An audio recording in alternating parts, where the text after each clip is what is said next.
They say betrayal doesn't begin with a kiss. It begins in the silence. The looks you pretend not to see. The touches you swear were accidents. But in that silence, a storm was already building. Asterisk, the house felt louder. Laughter echoed off the walls like thunder, even though no one was really laughing. It had been a week since the wedding. Sayuri moved through the house like a dream, soft, elegant, glowing. She talked about future plans, baby names, new furniture. But Ryota and we couldn't look each other in the eye.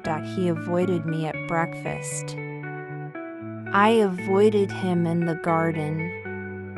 But when our paths crossed, accidentally, unintentionally, my whole body reacted.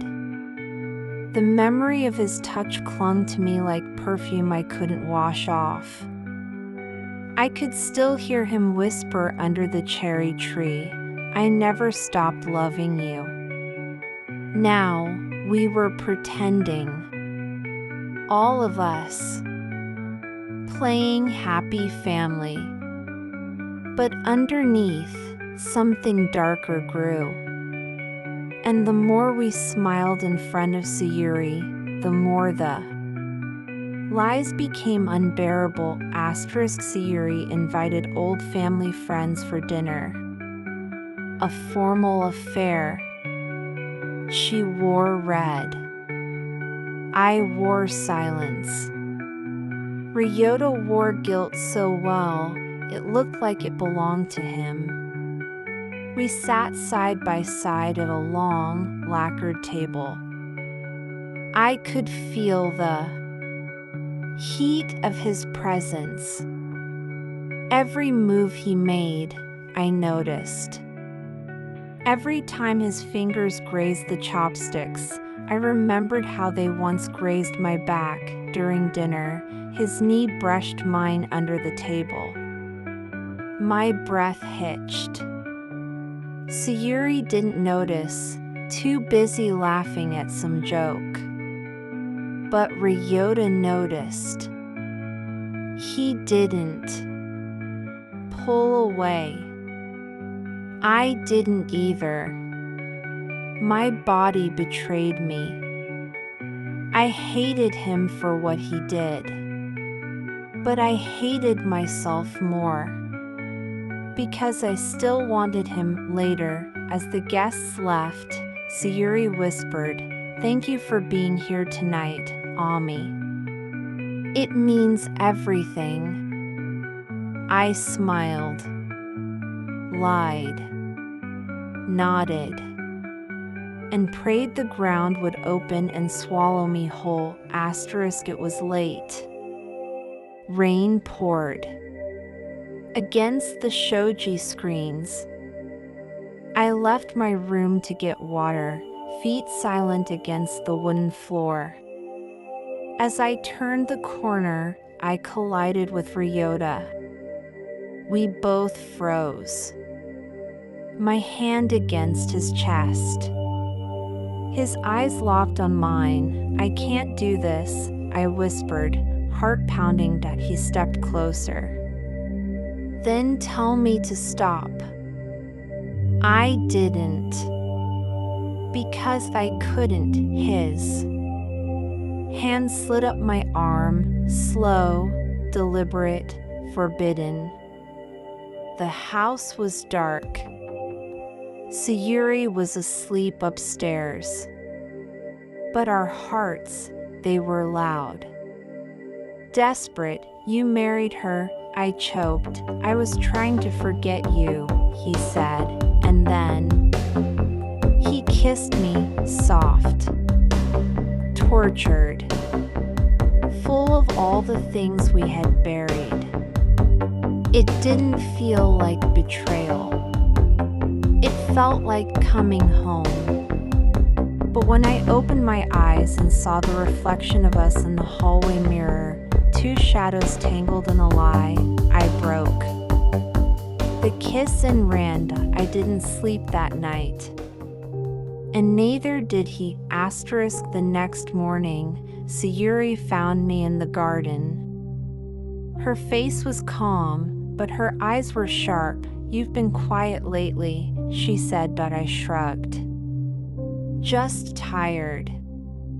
She paused, then asked, "Do you still have feelings for Ryota?" My heart stopped. "What?" "Of course not," I lied. She nodded slowly. "Good. Because sometimes I feel like he looks at you the way a man should only look at his wife." I froze. But Sayuri smiled. "Silly, right? Just my imagination." She stood, kissed my forehead, and walked away, but I knew. She knew something. The game wasn't just between Ryota and me anymore. Sayuri was waking up. And the guilt was no longer quiet. I returned to my old room. Same paper walls. Same scent of plum blossom oil. But now everything felt foreign. Like I didn't belong here anymore. As I cleaned my drawers, I found them, hidden letters. From Ryota. Before the wedding. Before the silence, I still think of you every day. Sayuri can never know.